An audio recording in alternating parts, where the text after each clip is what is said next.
오늘 부활주일 하나님의 말씀 요한복음 20장 26절에서 29절까지 교독해서 한번 읽도록 하겠습니다. 여드레를 지나서 제자들이 다시 집안에 있을 때에 도마도 함께 있고 문들이 닫혀 있는데 예수께서 오사 가운데 서서 이르시되 너에게 평강이 있을지어다 하시고 도마에게 이르시되 내 손가락을 이리 내밀어 내 손을 보고 내 손을 내밀어 내 옆구리에 넣어보라. 그리하여 믿음 없는 자가 되지 말고 믿는 자가 되라. 도마가 대답하여 이르되 나의 주님이시오 나의 하나님이시니이다. 예수께서 이르시되 너는 나를 본고로 믿느냐? 보지 못하고 믿는 자들은 복되다 하시느니라. 아멘. 오늘 부활주일인데요. 만물이 약동하는 이 봄의 부활주일이 참 너무 잘 어울려요. 요즘은 그렇지 못하지만 부활절 되면 뭔가 모르게 가슴이 두근거리고 희망이 막 솟아나 그렇습니다.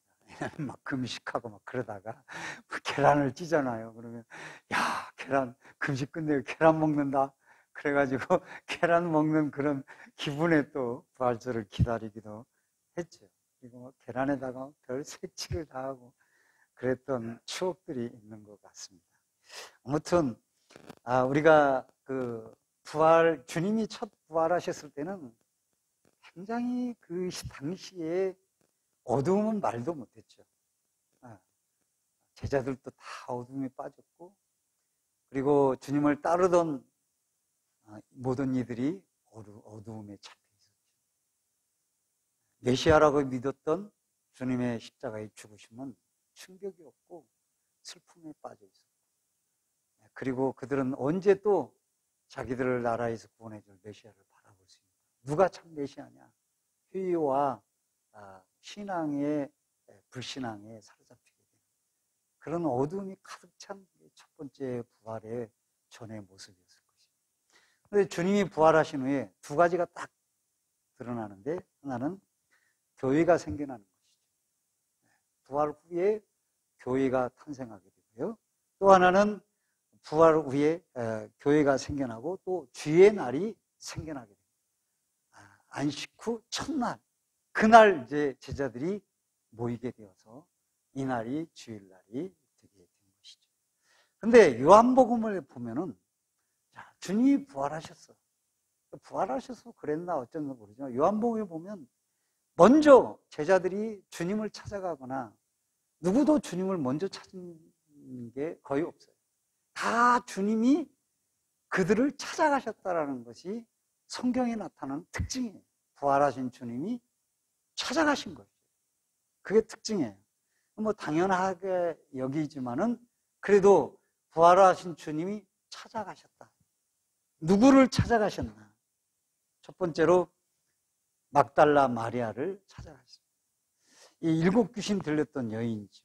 멸시와 천대의 대상, 조롱의 대상의 여인이었습니다.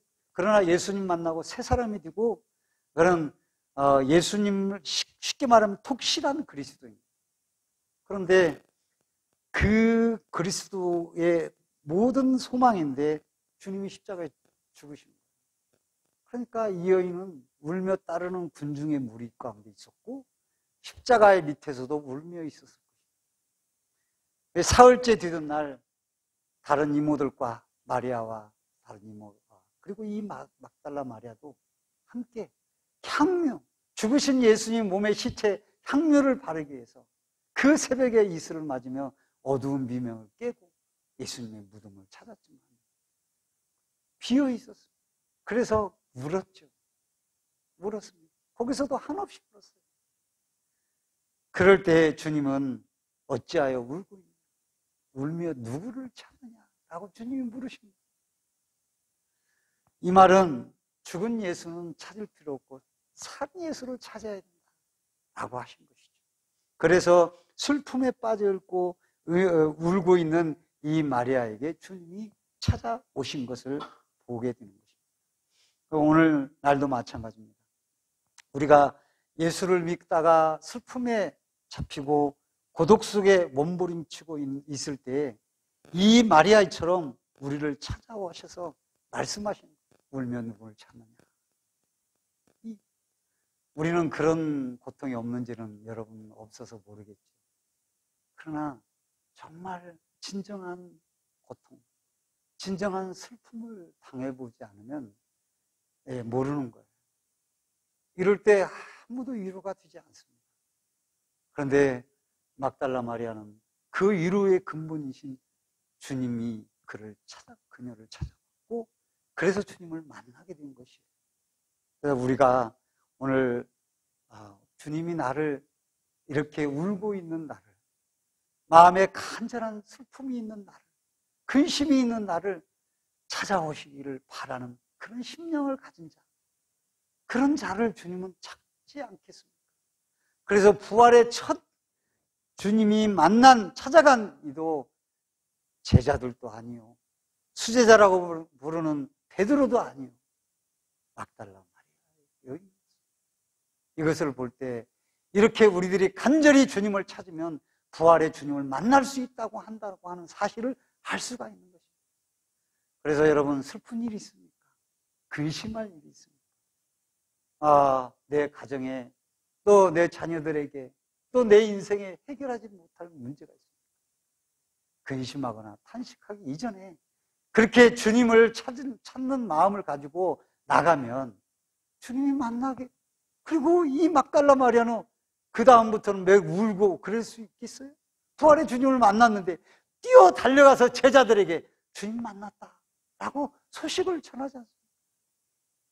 그 후에 기록은 별로 없지만은 이 막달라 마리아는 부활의 주님을 만나고 다시는 얼굴에 추색을 띠고 살아가지 않았을 것입니다. 분명한 사실입니다.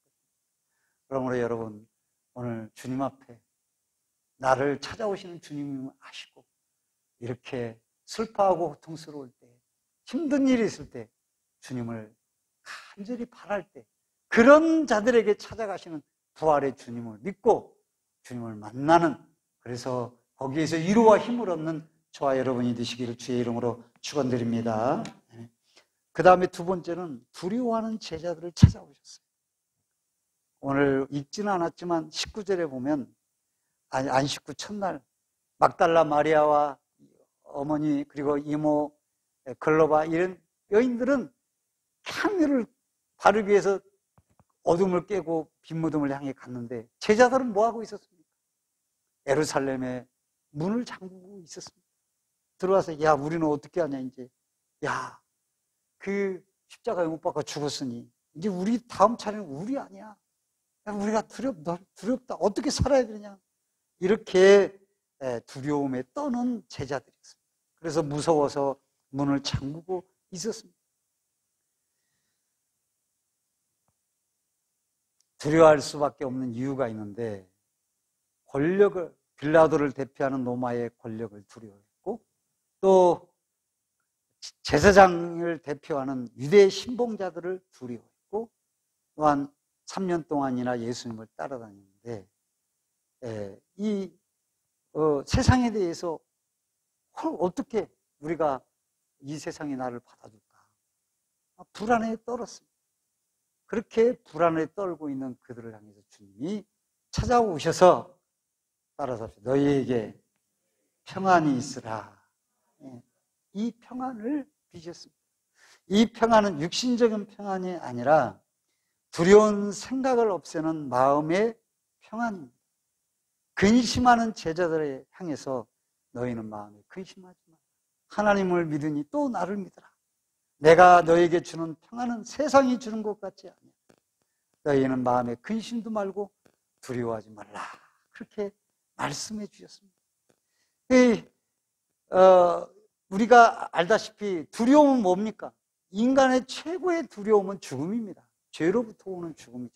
그 두려움이 쫙 앞에 끌어서 여기 시작부터 두려워해서 끝에 죽음, 사망입니다.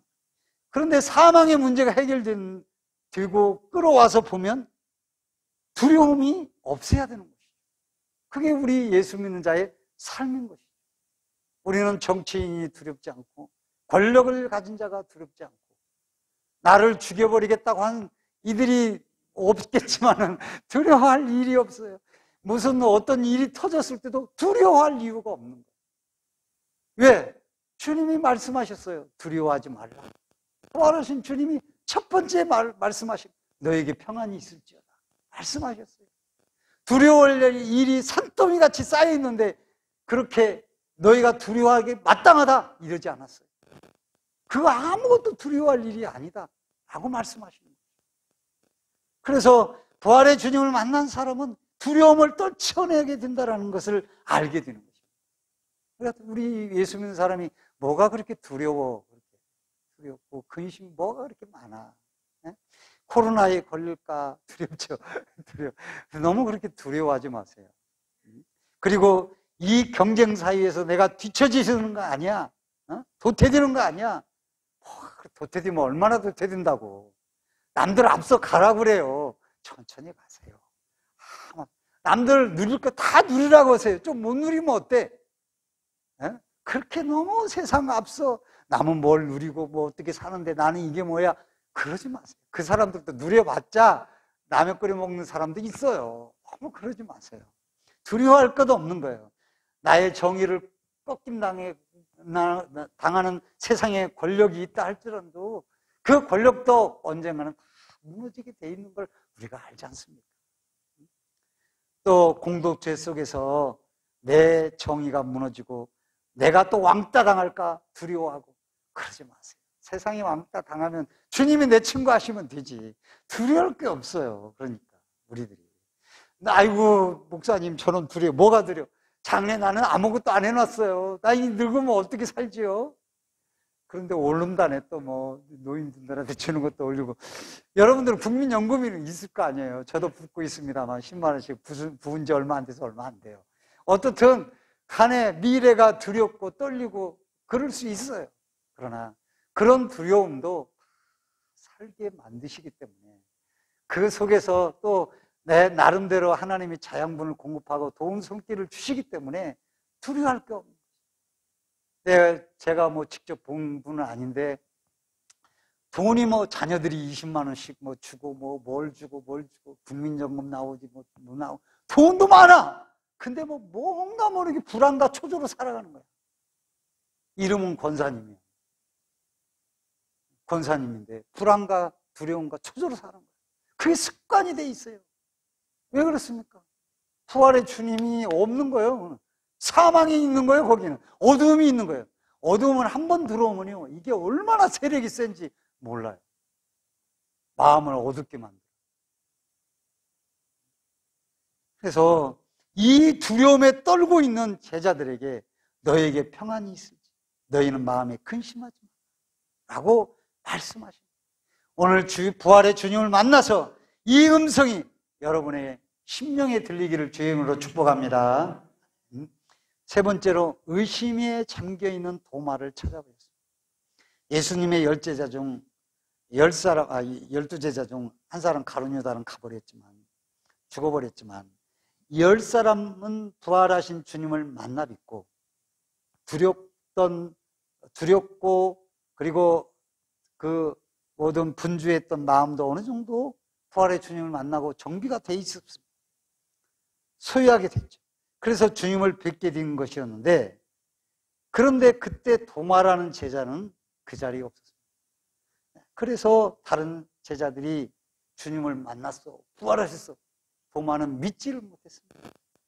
못해서 나는 내가 직접 손을 보고 옆구리도 만져보고 내 눈으로 봐야 나면 믿겠어. 어떻게 죽은 자가 살아난단 말이야? 라고 믿지를 못했습니다. 10명의 제자들이 동료들이 얘기를 해도 그럴 리가 없어. 나는 눈으로 봐야만 알아. 만져봐야 알아.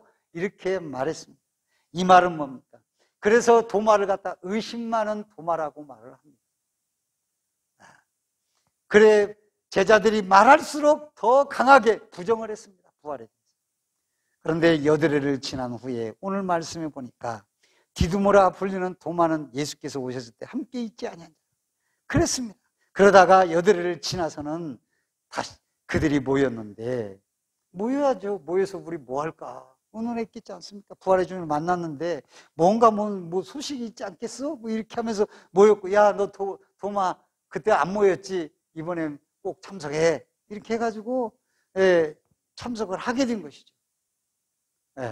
그런데 그 부활하신 주님을 이 도마 만나고 주님은 도마를 향해서 평안을 비셨습니다. 오늘 말씀에 들어있잖아요. 평안할지어다. 26절에 그렇게 말씀합니다. 도마다 함께 있고 문들이 닫혀 있는 너희에게 평안이 있을지어다.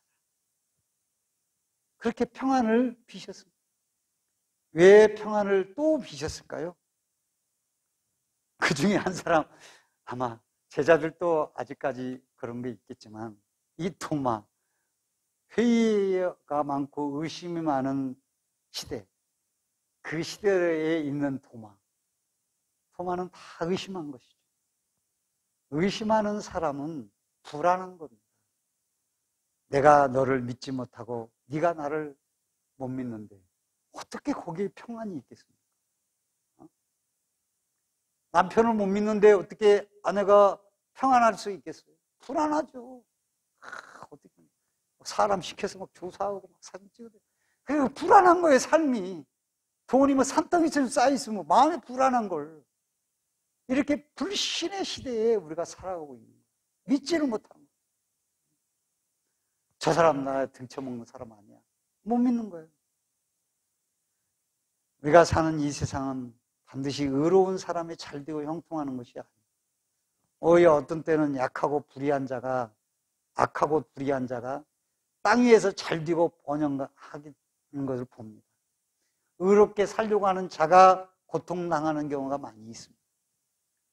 그렇지 않아요? 보면은 저렇게 막 해가지고 대학도 보내고 막 엉터리로 막 해가지고 찬스 써가지고 저렇게 해도 그런 걸 보면 잘 돼 또 뭐 그렇게 해도 불법을 그러니까 나 이렇게 회의가 되는 거죠. 의심이 생기.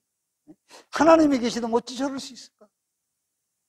왜 우크라이나를 침략하는 왜 저 푸틴은 침략할수록 더 인기가 있는가? 그런 것이죠. 체첸을 공격할 때 인기가 오르는 거예요. 국내에서. 또 조지아를 공격하니 더 인기 80%까지 올라가는 거 푸틴 지지율이. 장기 집권에. 그래서 뭐 크림반도 그러다가 이번에 우크라이나 조금 떨어질라나? 어떻든 그렇습니다. 인기가 확 올라가는 악한 사람을 죽이는 전쟁을 했습니다. 회의의 인생이 사라잡히는 그런 것이죠. 우리가 괴테가 명작 파우스트를 썼잖아요. 이 교양이라는 것이 에듀케이티드라고 하는 단어가 있고, 컬처라는 문화와 전통적인 문화와 교육이 합쳐질 때 교양이 나오는 것이죠. 그래서 교양선지들이 읽어야죠. 좌우간 저도 뭐 다 읽어본 건 아니지만은 조금 읽어봤어요. 적가흑이라든지 이런 거 읽어보면 글을 참 잘 쓰는구나. 그런 거 우리가 알 수 있어요. 이 파우스트에도 보면은 이 파우스트가 불의한 자가 땅 위에서 잘 되고 번영하고 의롭게 사는 것이 생기니까 의심이 많이 생겨요. 인생의 회의가 된 거예요. 그래서 자살하려고 하는데 땡그렁 종이 오는 부활의 종소리가 오는 거예요. 그때 그에게 번개같이 딱 소망이 생기기 시작해요. 그래서 그는 죽으려고 했던 걸 내팽개치고 밖으로 튀어나와요. 그게 이제 파우스트의 모습. 우리가 도마는 부활하신 주님을 믿고 진실로 나의 주시면 나의 하나님이십니다 하고 고백했어요. 만일 도마가 부활하신 주님을 못 만났으면 그는 인생의 전체가 회의에 쌓여서 불신에 쌓여서 살았을 겁니다. 어디 가서 그가 안정을 취할 수 있겠습니까?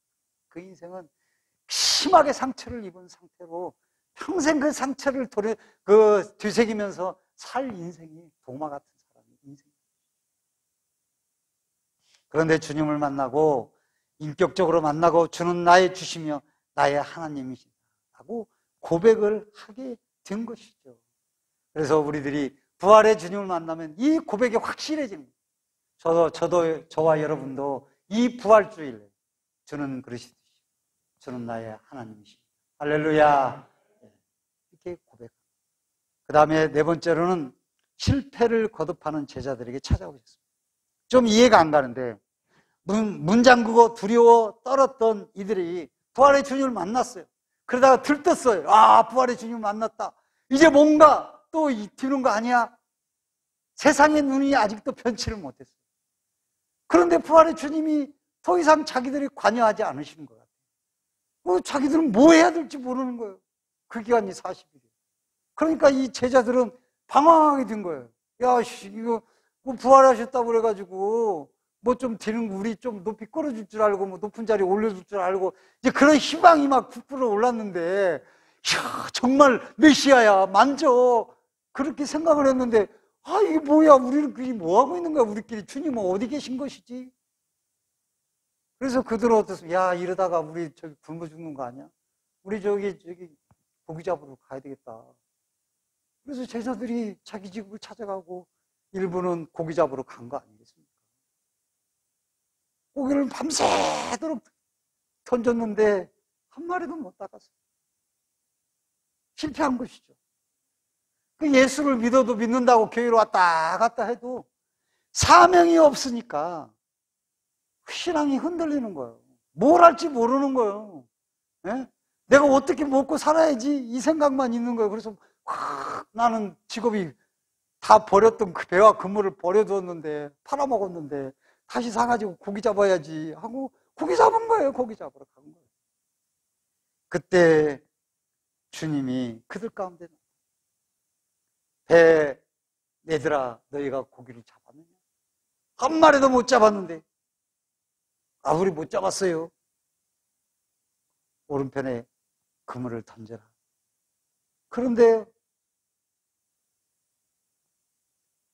고기를 많이 잡았습니다. 그때 눈치 빠른 요한이 베드로에게 주님이시네요 라고 말합니다. 그 말을 듣는 순간 베드로가 겉옷을 두른 채 바다에 뛰어내려 주님께 왔습니다. 근데 주님 가서 보니까 그 바닷가에 조반을 챙겨놨어요. 숯불에 고기를 구워서 조반을 챙겨놨어요. 먹어라. 그러면서 말씀하십니다. 네가 나를 사랑하느냐? 그리고 내 양을 먹이라. 이 부활의 주님을 만나고 그들에게 말씀 없으셨던 주님이 바로 주신 흔들리고 실패한 그들을 찾아오셔서 네가 나를 사랑하느냐 물으시고 또 내 양을 먹이라. 내 양을 먹이라는 사명이에요. 우리가 다 주님 앞에 다 사명을 가지고 살아가야 되는 거예요. 사명이 없으니까 열심히 하다가 다 회의에 빠지고, 사명이 없으니까 좀 하다가 지치고, 사명이 없으니까 낙심하고, 사명이 없으니까 에이 내가 뭐 이렇게 나만 이렇게 고생을 해. 사명이 없으니까 그런 거예요. 사명이 없으니까 뭘 하면 손해가 또 느껴져요. 부활의 주님이 다시 한번 그들을 만나서 처음에 주지 않았던 사명을 주신 것이에요. 너희들이 나를 사랑한다면 내 양을 먹이라. 사명감으로 신앙생활을 해야, 사회생활을 해야, 살아야, 그래야 흔들림 없이 그 부활의 능력을 내 삶 속에 체험하며 살 수 있다고 하는 거예요. 그래서 주님은 만나서 그들에게 사명을 주신 거죠. 이것저것 묻지 않으셨어요. 한 가지 묻어요. 네가 나를 사랑해. 그거 하나와 사명. 이걸 가지고 부활의 능력을 체험한 사람은 이 두 가지가 나타나게 되어 있고, 그게 바로 양레일처럼 가야만 하는 것이죠. 네, 그렇게. 그런데 그 제자들에게 성령 숨을 내쉬면서 성령을 받아라. 그렇게 말씀합니다. 성령으로 그들을 우리에게 이제는 찾아오시는 것이죠. 이 부활의 주님. 그래서 그 성령으로 찾고 깨닫고 만난 부활의 주님을 만난 성도의 삶은 주님 사랑합니다. 또 하나는 양을 먹이는 사명. 이걸 갖게 됩니다. 우리는 어떻겠습니까? 우리는 어떤 사명이 있습니까? 어떤 사명을 가지고 내가 살아갑니다. 부활이래, 부활주일에 그럼 부활주일인데 어쩌란 말이야. 저도 그랬습니다. 부활하신 주님, 나에게도 찾아오시옵소서. 오늘 성령으로 나에게를 찾아오시옵소서. 내가 슬픔에 겨 있으면 나를 찾아오시면 나에게 큰 위로가 될 것입니다. 내가 주님을 모른다고 부인하는 자도 바울과 같은 사람도 찾아갔는데 왜 나에게는 안 찾아오시오? 부활의 주님을 못 만나니까 방황하고 인생이 뭘 할지 모르고 신앙이 이랬다 저랬다 파도치고 그렇게 되는 거예요. 세상의 분주함에 빠져서 아무것도 주님의 사명이 뭔지 다 팽개치고 살아가는 거예요. 그런 제자들에게 사명을 주셨습니다. 오늘 이 기쁜 부활주일 주님을 만나고 사랑과 사명이 회복되시는 저와 여러분이 되기를 주의 이름으로 축원드립니다. 마지막으로 사울은 기세등등하고 스데반 집사를 돌로 쳐 죽이는데 동의하고 예수 믿는 자들을 집에 가두려고 다메섹까지 군사를 거느리고 다메섹으로 가는 도중에 부활의 주님을 만나고 그래서 그가 사도의 자격이 있는 것이죠. 그 사건을 사울이 변화된 뒤에 바울이 된 뒤에 사도행전에서 2번씩이나 그 사건을 언급을 합니다. 그러면서 고린도전서 15장 1절에 이렇게 고백합니다.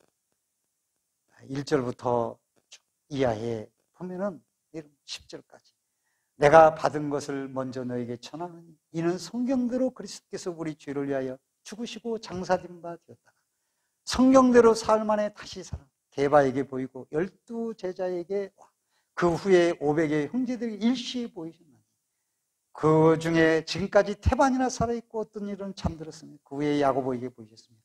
그 후에 모든 사도에게 와 맨 나중에 만삭되지 못하여 난 자 같은 내게도 보이셨다. 이 부활의 주님을 만난 바울은 완전히 변화됐습니다. 나는 사도 중에 지극히 작은 자라. 내가 하나님의 교회를 핍박하였으므로 사도라 칭함을 받게 감당하지 못할 자라. 그러나 나의 나된 것은 하나님의 은혜로 된 것이다.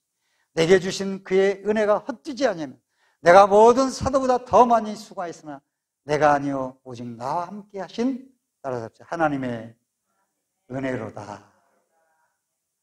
이 고백이 부활의 주님을 부활하신 주님을 찾아가서 그 주님을 부활하신 주님이 그를 찾아가서 만난 사람의 고백이 이 모든 것은 나와 함께 하신 오직 하나님의 은혜로다.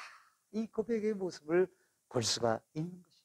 그러니까 내가 좀 됐다, 내가 우쭐하다 이런 분들은 다 부활의 주님을 인격적으로 만나지 못한 사람의 모습인 것을 보게 됩니다. 우리는 이걸 어리석은 것이죠. 그래서 내가 부활의 주님을 진정으로 만나면 그 주님 앞에 나는 죄인 중에 귀수구나 이것을 깨닫게 됩니다. 성도들 중에서도 말 속에 있는 자가 바로 나그러구나. 선목회자, 섣부른 신앙인들 참 우쭐우쭐 연조는 높아져가지고 더 우쭐거립니다. 이런 것들은 부활의 주님을 만납니다. 바울은 부활의 주님을 만나고 완전히 바뀌었어요.